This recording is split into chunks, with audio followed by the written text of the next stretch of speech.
It's like a breath of fresh air.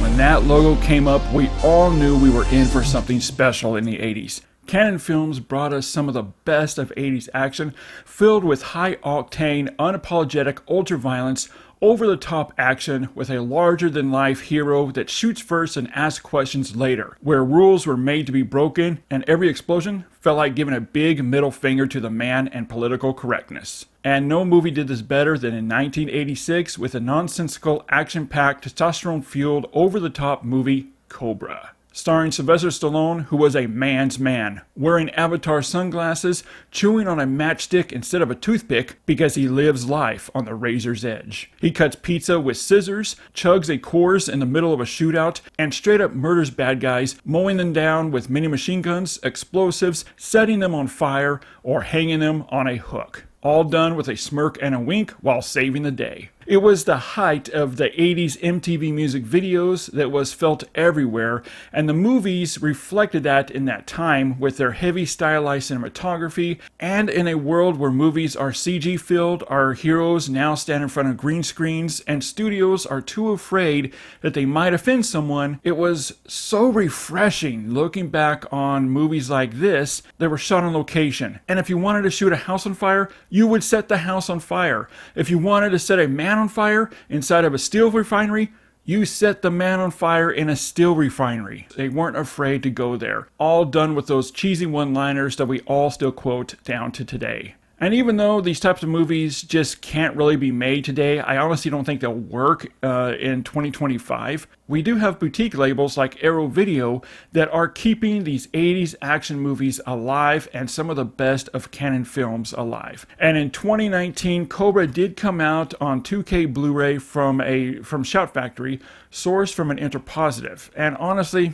this Blu-ray was pretty much a mess. From an ugly magenta hue wash over the image that you really have to see to believe it for yourself, to some really bad grain management, and the list just goes on, including the aspect ratio was framed wrong. Well, now in 2025, Arrow Video has put right with what once went wrong with a fresh 4K scan of Cobra from the original 35mm negative, forming a 4K DI with HDR10 and Dolby Vision grading, and preserving the theatrical ratio of 1:85:1 when Shout Factory's Blu-ray was framed wrong at 1:78:1. And this restoration work was supervised and approved by the film cinematographer to ensure accuracy. Now, Arrow Video was gracious enough to send us a copy of Cobra on 4K UHD because this does not hit the streets until July 22nd. So this is an extra early review to let you know if this is worth upgrading to. Alright guys, so let's jump into the 80s and take a closer look at Arrow Video's 4K UHD presentation against Shout Factory's Blu-ray and see if this 4K is really worth the upgrade.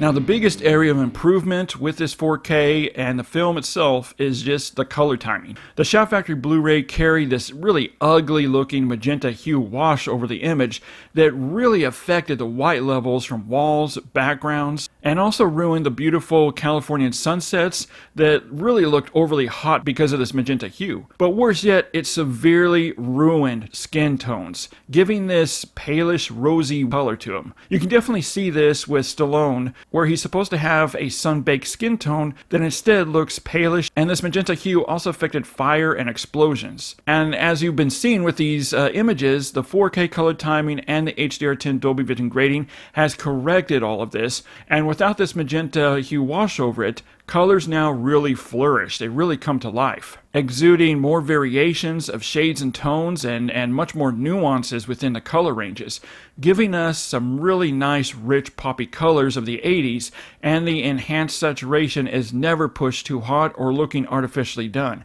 Instead, the saturation is used just enough to keep the color balance looking more realistic. The black levels are another big improvement here with this 4K. Again, going back to the magenta hue wash, it really affected the black levels where it created bright or slightly gray blacks. And the HDR10 Dolby Vision grading, we now have the black levels where they should be, looking deep, inky, and truer looking blacks, and also some really nice striking shadows that look deeper. even going pitch black in some areas. For instance, the black jacket and sunglasses that Stallone wears has a nice, deep, solid look to it now. Night scenes now go dark while still having clear visibility, drawing out different colors such as with neon signs, and also drawing out finer details. And any bright or grayish looking shadows on the Blu-ray are now deep and natural, with shadows casting over faces and objects such as like the garage scene. The finale in the steel mill is a night and day difference here, drawing out so much more colors from endless fire pits to the molten metal pits and sparks flying that all ignite the screen, looking more intense against the dark backgrounds. It's honestly really spectacular to look at.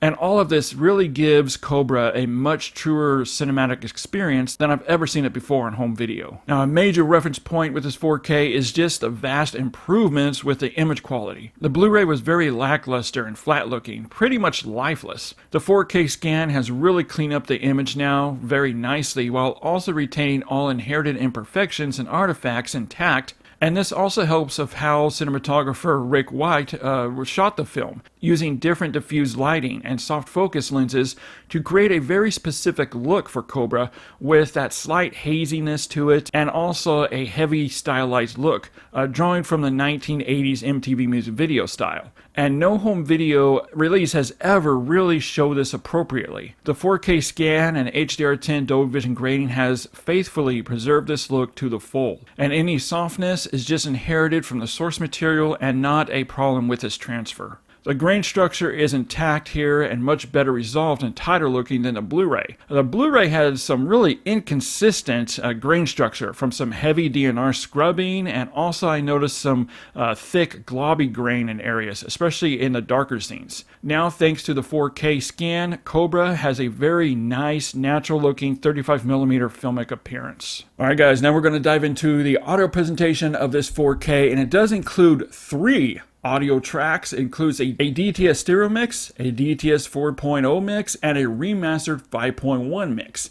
And while all 3 tracks do sound good in their own right, it's the 5.1 track that is definitely the clear winner here. This is a very aggressive, active soundtrack. Right from the opening voiceover from Stallone to the heavy action set pieces and explosions that spring to life. And this 5.1 track on this 4K has a lot more better movement and object placement with some really nice left and right split than the Blu-ray audio had, including some off-screen gunfire and explosions that I noticed that move off the screen. And the low ends sound great as well, with more heft and weight to it during all the heavy action set pieces, from gun blasts to the car chases and explosions, carrying a really nice amount of bass and rumble to it. This 5.1 track is a very fun mix to listen to and matches the 80s action aesthetic to the max. This is just a huge night and day difference between the 2 formats, and this 4K is definitely worth upgrading from your Blu-ray, or if you don't already own it, definitely pick this one up and add it to your collection.